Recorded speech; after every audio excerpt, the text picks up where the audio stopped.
नमस्कार फ्रेंड्स, मैं प्रदीप कुमार प्रजापति देवाईटी के यूट्यूब चैनल में आपका फिर से स्वागत करता हूं। और आज हम एक और नया टॉपिक लेकर आए हैं जिसका नाम है डायमेंशनिंग, जिसको हम बोलते हैं विमांकन। ठीक है, डायमेंशनिंग होता क्या है? कोई भी डायग्राम है उसको एक माप देना, जितनी उसकी चौड़ाई है, ऊंचाई है और जितनी उसकी लंबाई है, उस हिसाब से हमें उसका विमांकन करना ही क्या कहलाता है? डायमेंशनिंग कहलाता है। डायमेंशनिंग होते कितने तरीके के हैं? तो डायमेंशन के अंदर हम सबसे पहले एक नंबर आता है कड़ी विमांकन, 2 नंबर प्रगतिशील, 3 नंबर समांतर विमांकन, 4 नंबर सहरेखीय विमांकन, 5 नंबर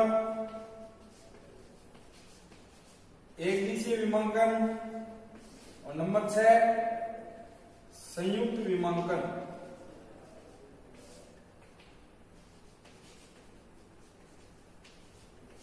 संयुक्त विमांकन, इन सभी विमांकनों के बारे में आज हम एक एक करके टॉपिक को क्लियर करेंगे कि भाई कड़ी विमांकन है तो उसके अंदर विमांकन कैसे होगा। नंबर 2 है प्रगतिशील विमांकन, तो प्रगतिशील विमांकन के अंदर विमांकन है वो किस तरीके से होगा, क्या विधि रहेगी, क्या तरीका रहेगा। उसी प्रकार समांतर सहरेखीय, एक दिशीय और संयुक्त विमांकन के अंदर हमारा तरीका कैसे कैसे रहेगा। तो सबसे पहले विमांकन करने से पहले हमें एक चीज का नॉलेज होना जरूरी है, एक चीज हमें पता होना बहुत जरूरी है कि भाई विमांकन करेंगे तो उसकी जो करने का जो तरीका है वो क्या होगा। तो सबसे पहले 2 इस तरीके से रेखाएं खींचेंगे हम। इन रेखाओं को बोलते हैं विस्तार रेखा, इंग्लिश में बोलते हैं एक्सटेंशन लाइन। ठीक है, इन 2 एक्सटेंशन लाइन को जो रेखा मिलाएगी वो रेखा कहलाएगी अपनी विमा रेखा। उसके बाद में जो एरो हेड बनेंगे, ये एरो हेड है, तीर के निशान कितने कितने अनुपात में होते हैं? 1:3 के अंदर होते हैं। ठीक है, ये एक्सटेंशन रेखा, बीच में विमांकन रेखा और ये दोनों तरफ जो बने हैं इनको बोलते हैं एरो हेड। तो इन सभी से मिलकर क्या बनता है? ये एक पूरी विमांकन रेखा बनती है। तो विमांकन रेखा करने इसका हमें पता होना बहुत जरूरी है। इसी के हिसाब से हम क्या कर सकते हैं, आगे जो डायग्राम दिया होगा उस डायग्राम का अपन विमांकन कर सकते हैं। तो डायग्राम कोई भी हो सकता है, ये मैंने एक डायग्राम बनाया है, इसके अलावा और भी बहुत डायग्राम है, कैसे कैसे भी हो सकते हैं, अलग अलग तरीके से भी हो सकते हैं। तो सबसे पहले हम विमांकन करेंगे इसका कड़ी विमांकन से। कड़ी विमांकन को इंग्लिश में बोलते हैं चैन विमांकन। ठीक है, चैन विमांकन के नाम से ही हमें पता लग रहा है कि भाई चैन विमांकन होता क्या है। चैन विमांकन का एक ही सीधी सीधी भाषा में ही पता चल रहा है कि भाई एक विमांकन रेखा होगी, उस विमांकन में कड़ी के रूप में क्या होगा? विमांकन होगा। कड़ी मतलब एक श्रृंखला के रूप में विमांकन होगा। तो किस तरीके से होगा? ये अपने पास एक डायग्राम है।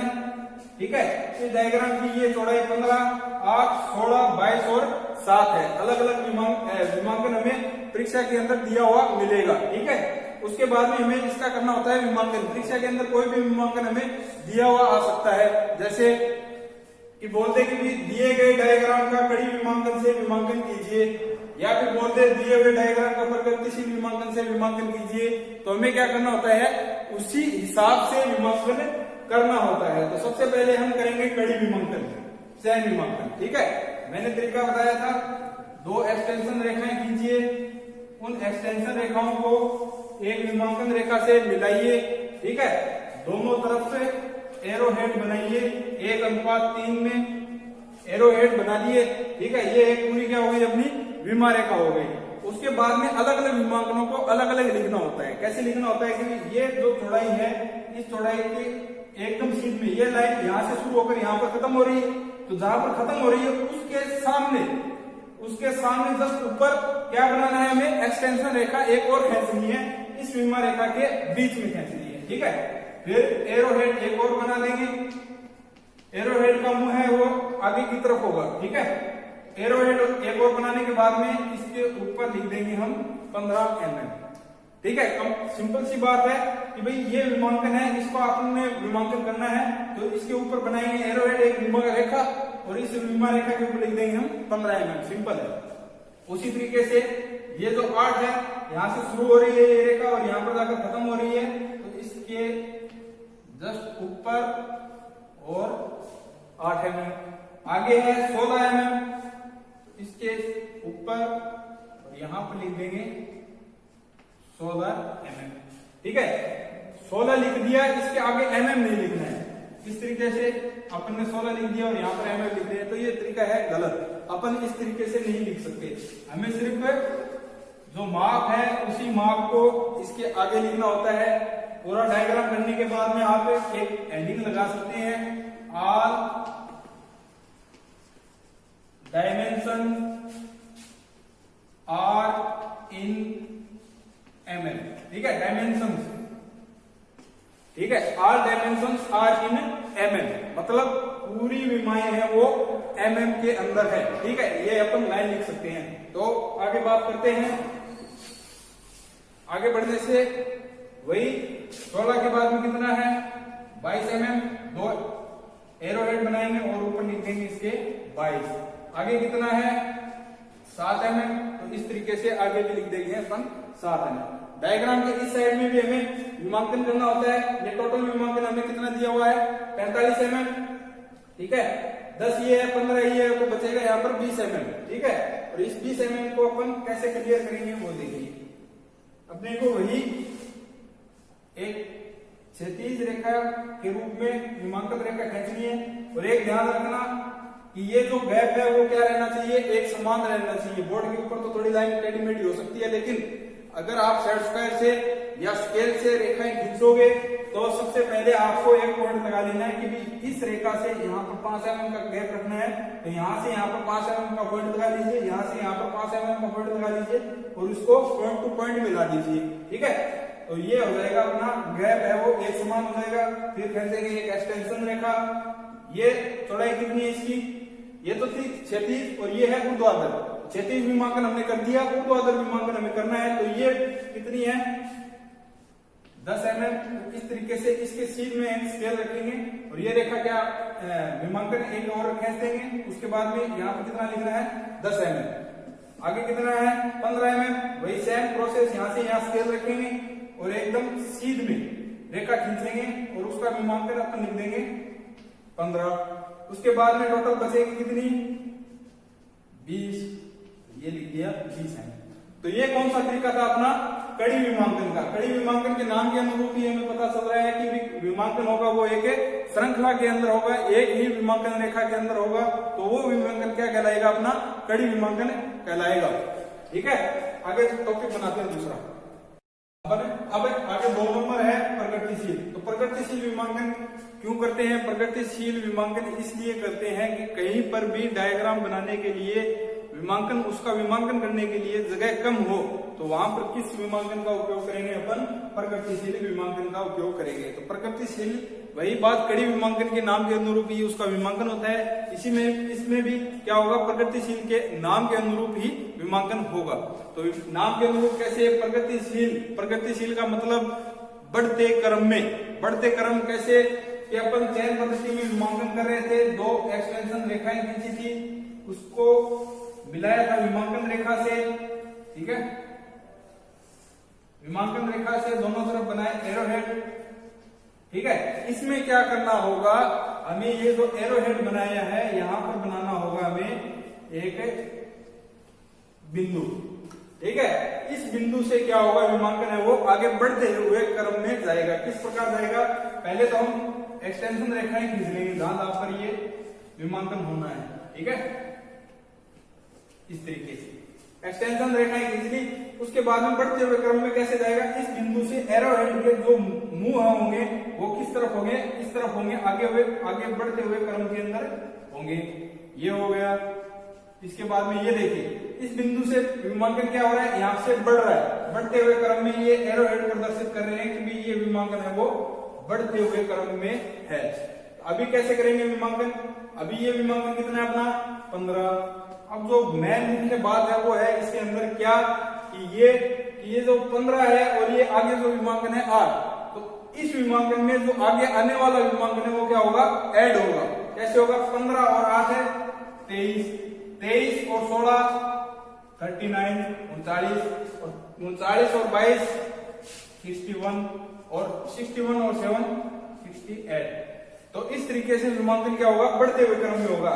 दिखाई दे रहा है अपने को 15 हो गया, इसके बाद में ये 8 है वो ऐड हो गया इसके अंदर, फिर 16 ऐड हो गया, फिर 22 ऐड हो गया, फिर 7 ऐड हो गया। इसी तरीके से यहां पर होगा, एक बिंदु बनाना है और जो 10 mm है इसको यहां से एरोहेड, इसके सीध में एक विमांकन रेखा, एक एरोहेड फिर से, और वही तरीका 10 आगे 15 जोड़ देंगे 25, और आगे ये विमांकन थी अपनी 20, तो ये हो जाएगी 45। तो ये जो विमांकन होगा ये कौन सी विधि से होगा, प्रगतिशील विधि से होगा। आगे बात करते हैं अपन 3 नंबर की। अगला है अपना समांतर विमांकन। तो समांतर विमांकन के अंदर विमांकन कैसे होगा, इसी में भी नाम के अनुरूप भी विमांकन होगा कि विमांकन है वो एक रेखा के ऊपर दूसरी रेखा क्या होगी, समानांतर में होगी। किस तरीके से होगी मैं आपको बताता हूं। ये जो रेखा है, इस रेखा की 2 एक्सटेंशन रेखाएं खींची और ये अपन ने लिख दिया 15। उसी प्रकार आगे कितना है 8, तो ये 8 क्या होगा, ऐड होगा। किस तरीके से होगा, ये एक और एक्सटेंशन रेखाएं हम खींचेंगे इसके बीच में, और ये 15 और 8 क्या हो जाएगा, इसके अंदर ऐड हो जाएगा। 15 8 और 15 8 23। उसके बाद में ये 16 है, तो ये इसके ऊपर भी एक समानांतर में एक विमांकन रेखा हो रहेगी, और ये भी इसके अंदर ऐड हो जाएगा।